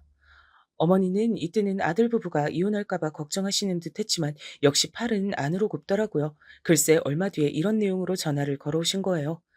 그러지 말고 나는 명훈이 말도 그렇게 틀린 건 아니라고 본다. 너 그렇게 힘들고 어쩌고 하면서 계속 둘이 붙어 있을 필요가 뭐 있냐? 생각 들었을 때 빨리 갈라서는 게 낫지 않겠어? 둘 다 젊지 않냐 너네. 그게 무슨 말씀이세요, 어머니? 왜 갑자기 어머니까지 이러세요? 그런데 어머니는 우물쭈물하다가 전화를 끊어버렸고요. 저는 며칠이 지나서 드디어 그 이유를 알게 됐어요. 절대 몰랐으면 좋았을 그 술집에 다니는 정미영이란 여자애, 저보다 11살 어린애였는데요. 걔가 글쎄 저한테 직접 연락을 해왔지 뭐예요. 안녕하세요. 저 좀 만나 뵙고 싶은데 언제 시간 되실까요? 오빠 대신 제가 드릴 말씀이 좀 있어서요. 세상에. 집을 비우다시피 해서 거의 얼굴 볼 일이 없는 남편 대신 상간녀 입장인 저 기집애가 저한테 먼저 연락을 하다니요. 저는 이 연락을 받았을 무렵부터 내가 뭘 그렇게 잘못 살았나 싶더라고요. 안 그래도 이 무렵에 남편은 소소하게 사고를 쳐서 집으로 연락이 오던 와중에 정작 본인이랑은 볼 수 없어서 저만 속 터지고 있을 때였어요. 그런데 상간녀가 알아서 우리 집으로 찾아오다니요. 우선 저는 밖에서 보도록 했고 여기저기 커뮤니티에서 이런 사례들을 알아보고 갔어요. 만나보니 아주 발랑 까진 여자애더군요. 오빠가 저 가게 그만두는 거 도와줬고 저한텐 진짜 큰 은인이에요. 그리고 오빠가 저랑 애기도 갖고 싶어하고 결혼하고 싶대요. 사실 오늘 여기 나오는 거 오빠가 엄청 말렸는데 제가 너무 답답해서요. 대체 왜 이혼을 안 해주시는 거예요? 내가 왜 그쪽한테 그런 사정을 일일이 다 말해야 돼? 아가씨 이러는 거 집에서 알고 있어? 어린 나이에 이상한 데서 일하고 유부남 잡아서 이러고 있는 거 집에서 다 아냐고. 어머, 그렇게 저한테 말 함부로 하시면 안 돼요. 오빠 지금 올 텐데. 더 비참한 꼴 당하고 싶으세요? 이 말이 떨어지기 무섭게 남편은 그 자리에 나타나서 저랑 한번 어색하게 눈맞춤을 하더니 곧장 그 여자의 옆에 가서 앉는 거예요. 그러니 이 기집애는 아주 의기양양하게 절 아래로 깔아보면서 씩 웃더군요. 결혼 생활 그리 길지도 않다면서요. 그리고 오빠가 내내 너무 싫다고 살고 싶다고 계속 얘기했어요. 그 상황 파악이 좀 되셨을 테니까 속도 좀 빨리 내주셨으면 좋겠어요. 그러면서 그때 부인하고 아니라고 난리를 치던 남편이 이젠 저한테 바로 직통으로 말하는 거예요. 나도 같은 생각이야. 이렇게 늦게 말해서 좀 그런데 암튼 난 미영이랑 살고 싶어. 와, 아니라고 무슨 부장님한테 직접 떼내 어쩌고 떼내려고 했단 건 뭐야? 그땐 엄청 술집 여자 더러운 것처럼 취급했잖아. 전 일부러 들으라고 자극하면서 말했고 여기에 바로 바짝 약이 오른 이 여자인 눈치채고 난리를 치더라고요. 아, 정말 취해서 못 봐주겠네. 뭐 이길 게 없으니까 그렇게 날 깎아내려야 성이 풀리시겠어요? 그만 버티고 그냥 이혼하세요. 아님 나가 죽던지. 왜 그러고 붙어있대 진짜. 이해가 안 되네. 이 기집애도 보통 바닥에서 구른 애가 아니라 그런지 말 꽤 험하게 하고 엄청 뻔뻔하더라고요. 거기 바짝 붙어있는 남편을 보니 도저히 제가 감당할 사이즈가 아니었어요. 그러니 제가 할 수 있는 건 아주 한심한 인신공격밖에 없었답니다. 다시 생각해도 한심해서 눈물이 날 것 같아요. 어디서 굴러먹던 게, 넌 이 사람이랑 결혼하면 천년만년 살 것 같아? 나도 그럴 줄 알고 결혼한 거야. 너 웃기지 마, 진짜. 나이도 어린 게 겁나지도 않아? 당신은 이딴 거랑 굴러먹으면서 무섭지도 않아? 아주 병이 득식을 할 텐데. 그런데 이 말을 하자마자 저는 정신이 번쩍 들어서 머리가 한번 세차게 흔들렸어요.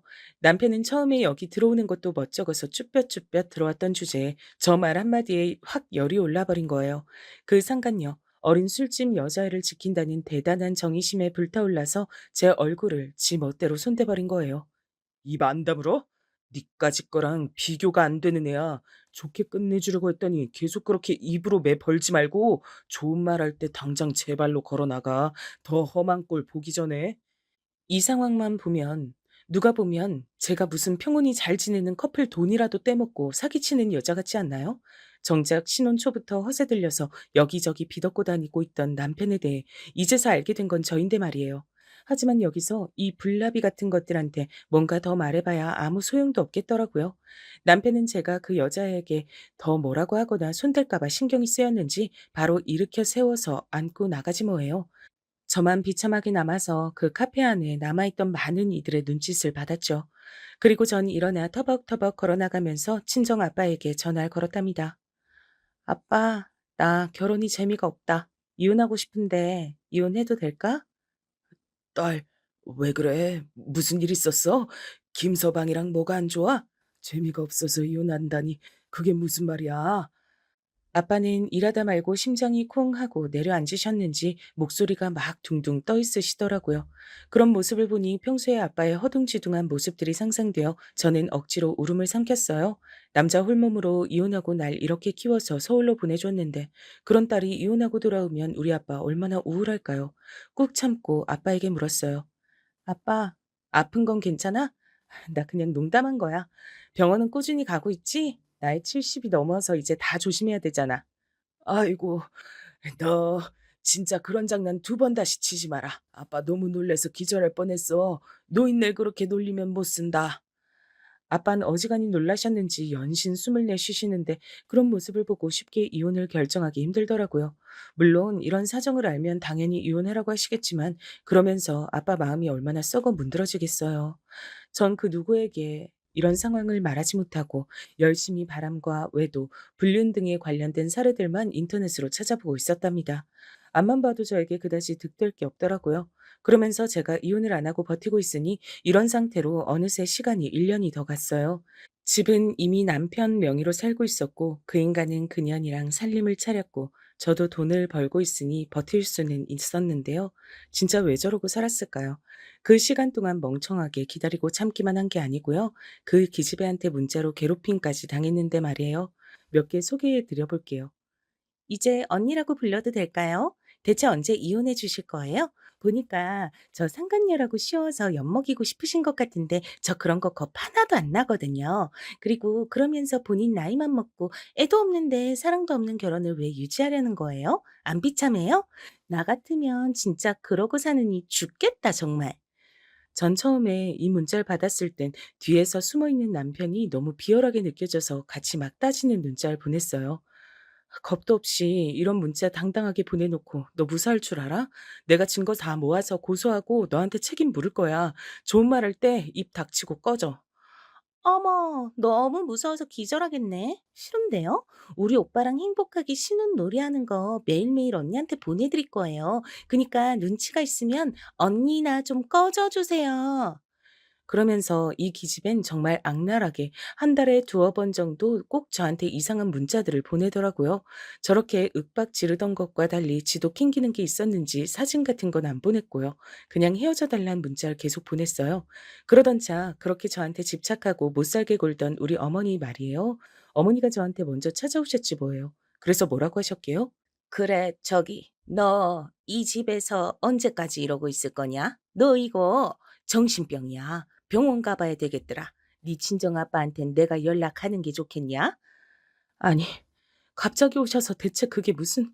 어머니 눈엔 제가 정신이 나간 것처럼 보이세요? 그러자 어머닌 진짜 뭔가 걱정되고 무서워 죽겠다는 얼굴로 절 보시면서 혀를 쯧쯧 차시지 뭐예요. 그럼 아니고 뭐냐. 솔직히 명훈이, 그래, 명훈이도 좀 잘못이 있긴 하지. 널 정리하고 만났어야 됐는데 말이야. 근데 네가 그렇게 악을 쓰고 안 비켜준다면서? 그 미영이가 지금 우리 집 드나들면서 그렇게 신경을 써주고 있다. 둘 다 아주 힘들어서 죽을라 그래. 왜 그렇게 그 둘을 못 살게 구냐 너는? 저는 일순간 공포심이 들었던 게 이쯤 되니까 누구 잘못인지도 헷갈리더라고요. 사람이 얼마나 자기밖에 모르면 이런 상황에서도 피해자인 제 탓을 할 수 있는 건가요? 너 그렇게 사람이 고지식하고 지밖에 모르면 안 돼. 결혼이야 네가 먼저 했다지만 아님 갈라설 수도 있는 거지.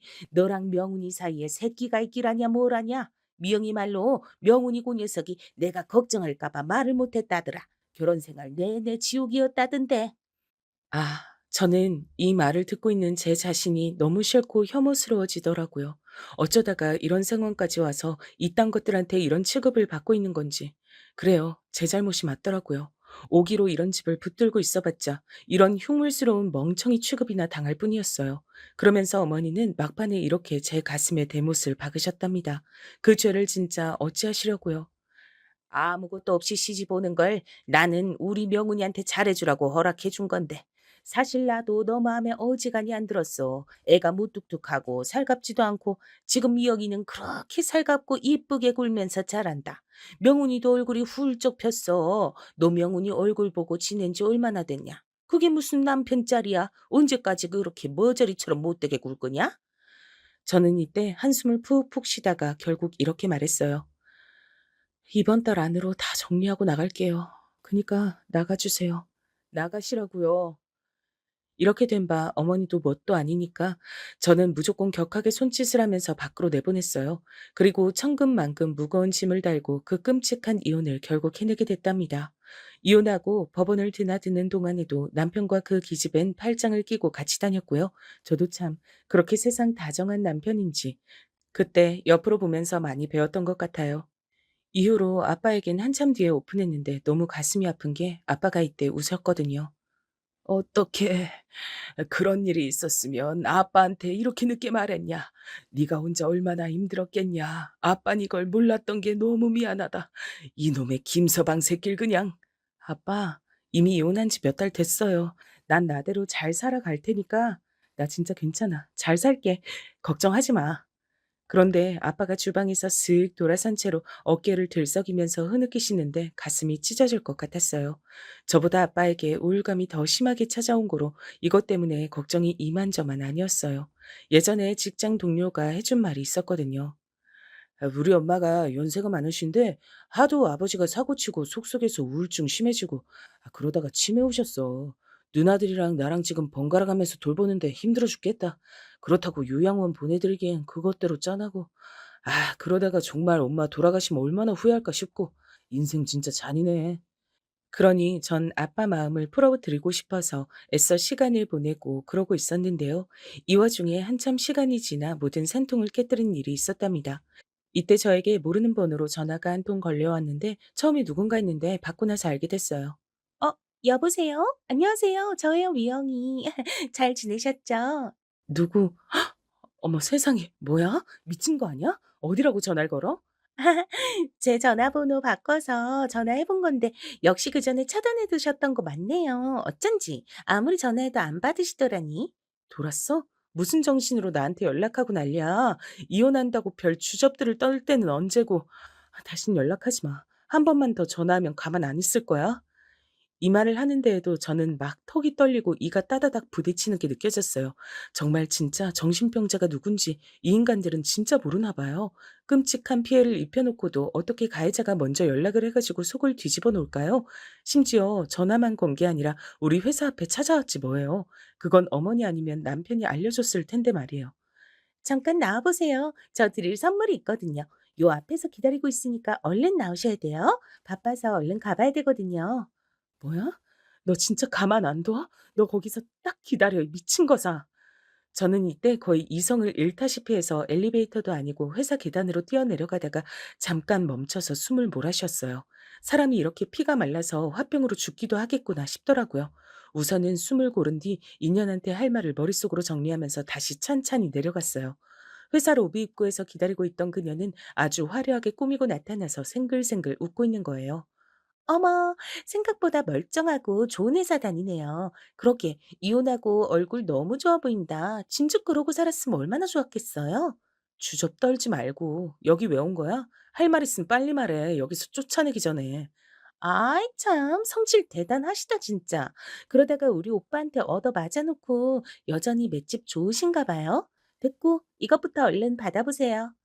그러면서 이 기집엔 저한테 웬 봉투 하나를 내밀었는데 제가 안 꺼내 볼 것 같았는지 이미 슬쩍 꺼내서 주더라고요. 여러분 이 세상에 그 안에 들어있던 건 무려 청첩장인 거예요. 이걸 꺼내본 전 저도 모르게 깊은 한숨이 퍽 하고 쏟아져 나왔어요. 와, 이걸 주겠다고 정성스럽게 여기까지 찾아왔어? 별 또라이다 보겠네 진짜. 보세요. 어머니랑 셋이서 패밀리샷도 찍었고 오빠 살 붙은 거 보이죠? 얼굴이 완전 폈어요. 우리 이제 곧 시골이거든요. 날짜 확인해 보시고 이날 꼭 축하해 주러 오셔야 돼요. 전 이때 곧장 이기집의 얼굴에 제 얼굴을 가까이 갖다 대고 물었어요. 이혼해줬잖아. 니들끼리 살라고 꺼져줬잖아. 나한테 이러는 이유가 뭐야? 결혼하고 임신 출산하고 애 돌잔치에 학교 가는 것까지 나한테 보고할래?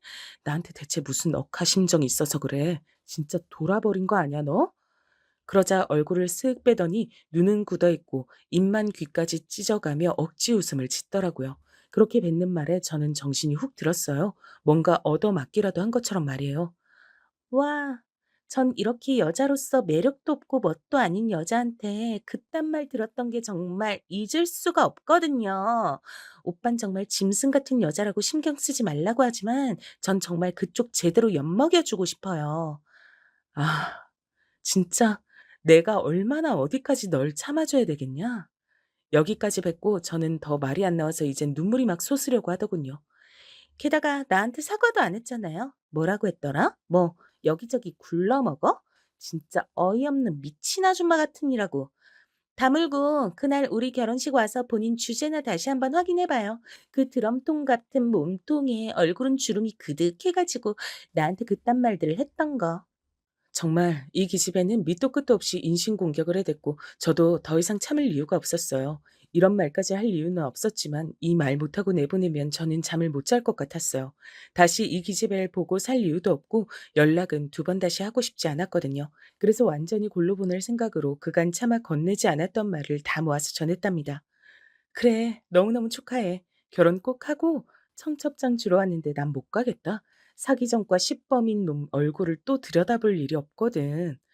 그러자 이 기집애가 아주 눈을 우습게 뜨면서 절 가짠치도 않게 쳐다보더라고요. 뭐라고요? 정신승리 진짜 끝내주네 아주. 진짜 머리가 어떻게 돌아버렸나 봐. 뭘 먹어야 사람이 저렇게 추하게 늙지? 진짠데? 진짜야. 진짜다 너. 그런 것도 모르고 결혼하는구나. 이제 누가 더 불쌍하고 누가 더 바닥을 기는 꼴이 될지 재밌어지겠다. 하긴 모르니까 결혼하겠지. 그러고 확 돌아서는 저를 제 옷자락을 휘어잡으면서 인연이 붙잡더라고요. 나랑 무슨 좋은 인연이 있어서 계속 보려고 자꾸 말을 그렇게 끌어? 야, 이 아줌마야. 할 말 있으면 지금 똑바로 해. 뭐? 누가 사기가 어쩌고 어째? 사긴 아줌마가 쳤겠지? 미친 아줌마야. 이혼 안 해주고 그렇게 추하게 버텼던 게 누구더라? 정신 승리를 누가 하는 건지 모르겠네. 왜? 그렇게 막 굴러먹던 너도 네가 결혼하고 가정이란 거 꾸려보려고 하니까 겁나지? 사귀니 정가니 시범이니 어쩌고 하는 소리 들으니까 무섭지? 이제 보니 난 너한테 고마워야겠어. 너 덕분에 쓰레기 잘 치우고 훌몸 됐으니까. 이러니 이 기집엔 그냥 넘기기엔 너무 찝찝한 소리라 그런지 지금 바로 해결하고 싶어 하더군요. 잔머리 굴리지 말고 할 말 있으면 지금 똑바로 말해. 네 손으로 확인해봐. 여기저기 횡령하고 돈 꾸고 사기친 거 한두 가지 아니야. 나도 그 인간이랑 너랑 만나는 거 알고 뒷조사할 때 알았어. 생각해보니까 네 말 맞다나 내가 진짜 등신이긴 했다. 그런 거 알고도 쓰레기 못 버리고 껴안고 있었으니까. 진짜 이 말하면서 저도 느꼈어요. 사실 집 앞으로 날라온 우편물들도 몇 개 있었고 결혼 전에도 돈 관련해서 허세가 있긴 했는데 그런 부분에 혐의가 있었고 전과가 있는지 전 몰랐어요. 근데 수상한 우편물들 몇 가지 뜯어보다가 알게 됐고 어머니나 남편이나 둘 다 연락이 안 되니 묻지도 못했어요. 하지만 물어본들 그들이 뭐 순순히 말이라도 해줬을까요? 그렇게 속으로 꾹꾹 참고 있다가 어머니까지 나서서 뭐 잘났다고 이혼하라고 지들이 저렇게 나오니 그냥 어찌어찌 이혼을 하게 됐죠. 새삼 그 사실에 대해서 개운하다거나 잘됐다거나 하는 생각은 못하고 있었거든요. 하지만 이제 그 불행의 씨앗은 저쪽으로 넘어간 셈이 됐더군요. 아직 나이가 어려서 그런 건지 아주 미세하게 겁을 먹은 눈치긴 했어요. 아, 진짜 무슨 말을 하는 건지. 나보고 그 말을 믿으라고? 우리 오빠가 뭐? 사기? 택도 없이 좋은 신혼집이나 예물이라던가 뭐든 해준 거 없는지 알아보기나 해봐. 그런 거 갖출 능력 안 되니까. 나도 집 정리할 때 그 인간 빈털털이라 깜짝 놀랐어. 처음엔 그냥 나 안 주려고 그런 줄 알았는데 빚 많던데. 제 말에 점점 눈이 커지고 동공이 흔들리던 그녀는 입이 완전 삐뚤어지고 어그러져 있었어요. 모를 수도 있었을 텐데. 어쩌면 너도 복은 있나 보다. 혹시 애라도 생긴 건가? 너 그렇게 나한테 나이 많아서 임신 못할 거라고 약올렸지? 그래, 넌 젊고 건강해서 임신이라도 했니? 어떡하냐? 사기꾼 새끼 애를 뱄음 그만한 저주도 없는데? 그런데 이 말에 이기집애는 얼굴을 팍 찡그리더니 서둘러서 제 앞에서 사라져버렸어요. 그러고 전 한참 그 자리에 남아 씩씩거리면서 어깨를 들썩거리다가 암만 생각해도 분이 풀리질 않더라고요. 진짜 그러고 보니 내가 이렇게 쥐 죽은 듯 살 게 아니고 떠벌리듯 이혼당한 걸 그렇게 억울하게 여길 게 아닌데 말이에요. 전 어디서 그렇게 용기가 밀려왔는지 몰라도 이때 바로 전화를 걸었어요. 정말 너무도 오랜만에 거진 1년 정도 만에 전 시어머니에게 연락을 했던 거예요. 처음엔 몇 번을 안 받다가 저도 문자를 하나 남겨뒀답니다. 그 사람 결혼한다면서요? 축하드려요. 그 전에 혹시 모르실 것 같아서 중요한 얘기 해드리려 해요. 모르고 장가 보내시면 귀한 아들 앞길 다 망치실걸요? 보는 대로 전화 주세요. 그러니 이 문자 보낸 지 5분 만에 전화가 곧장 걸려왔고 앞서 그 정미영 그 지배를 만났던 제 반응처럼 어머니는 저한테 욕부터 쏟아내시더라고요. 근데 전 다 자르고 말했어요. 어머니, 그러실 게 아닌데 지금 진정 좀 하세요. 우선 아들 새 장가 보내셔서 좋으시겠어요? 그리고 보아하니 손주인지 손녀도 보실 것 같은데 겹경사네요. 근데 이 사람 전과가 상당한데 그거 예비 며느리가 모르는 것 같더라고요. 제가 알려줬어요. 뭐? 너 어디야 지금? 당장 내가 쫓아나서 다 뒤집어 엎어버릴 거야. 너 뭐? 전과가 어쩌고 어째? 전과지 그게 아닌 뭐예요 그럼. 사기치고 돈 빌려다 안 갚고 지저분하게 연루돼 있던 건 맞잖아요. 그래서 이혼할 때 그렇게 지지부진하게 끌어대시더니 어디서 돈이 나서 이렇게 호화로운 곳에서 재혼을 한대요. 네 목소리 듣기 싫으니까 끊어. 한 번만 더 연락해봐 너. 더 중요한 얘기가 있는데요. 안 들으시면 후회하실 텐데. 할 얘기 빨리 하고 꺼져. 뭔데? 이때 저는 침을 한번 크게 꿀꺽 삼키고 말했어요. 앞만 봐도 어머니는 모르실 것 같은 분위기였고 이걸 전달하는 게 제 입장이라는 게 왜 그렇게 쾌감이 느껴지던지요. 어머니, 새로 들이실 그 예비 며느리 어디서 골라먹던 앤지 모르시죠? 듣기론 어디 얌전한 회사 여직원인 줄 아시는 것 같은데 절대 아니에요. 전 얼굴도 모르는 이전 시아버지께서 그렇게 기집질을 하셨다면서요. 아들도 기집질하다가 주워온 여자애랍니다. 모르셨죠? 뭐? 기집질? 술집에서 이놈 저놈 굴러먹고 붙어먹던 이쁘장한 여자애가 어머니 며느리로 들어와서 어머니 어머니 하고 애기까지 생겼네요. 그거 어머니 사랑하는 아들 명훈이 앤지 아님 아직도 몰래 거기서 일하고 얻어온 애일지 누가 아나요? 유전자 검사할 때까지 기다리실 수 있으세요 어머니 성질에? 이 뒤로 어머니는 뭐라 뭐라 허우적거리면서 말 비슷한 소리를 내곤 있었지만 그 태도를 보아하니 역시 둘이서 어떻게 만났는지 모르시더군요. 저는 양쪽으로 아직도 서로들 존재를 몰랐다는 게 신기하면서 어쩌면 당연하다는 생각이 들었어요. 그런 치부 하나 오픈하지 못하고 만나지도 못할 주제들끼리 뭐가 잘나서 저란 사람 하나 엿먹이는데 그렇게 공을 들였던 걸까요? 저도 쫓겨나듯 이혼은 했지만 새삼 이때 되씹어 보면서 생각하니 비로소 제 상황이 정리가 된 듯 했어요. 누가 뭔가 나서서 정리해주는 느낌. 네 잘못 아니고 쟤네들이 쓰레기들이야. 저런 것들하고 엮이지 않아서 잘 됐어. 하고 말해주는 것 같더라고요. 아무튼 덕분에 저는 그렇게 치고만 빠져서 이후로 번호를 바꿔버렸답니다. 그 둘의 근황이 어찌 됐는진 모르겠지만 그 정미영녀는 한눈에 봐도 아주 정신이 약해 빠져 보이는 게 남편이 빈털터리 사기꾼인 거 알고도 살 것 같진 않아요. 그리고 우리 어머니 그 성질과 그 집착과 결벽증에 술집서 굴러먹던 어린 며느리 들일 일은 더더욱 없을 테고요. 제 발로 불질르려 들어온 그 불나비 같은 인생을 그렇게 뒤늦게 엿먹인 뒤 저는 새로운 삶을 살기 시작했어요. 직장도 이번에 큰 결심하고 옮겼고요. 내년부턴 친정아빠를 모시고 함께 살 계획이에요. 둘이서 한 달에 한 번씩은 공연도 보고 시간을 내서 되도록 좋은 기억들을 많이 만들면서 부녀간 불행했던 옛날의 기억들, 그리고 현재에 이르는 많은 상황들을 지워갈 예정입니다. 그럼 모두들 평안하시고 건강히 열심히 살아가시길 바래요. 감사합니다.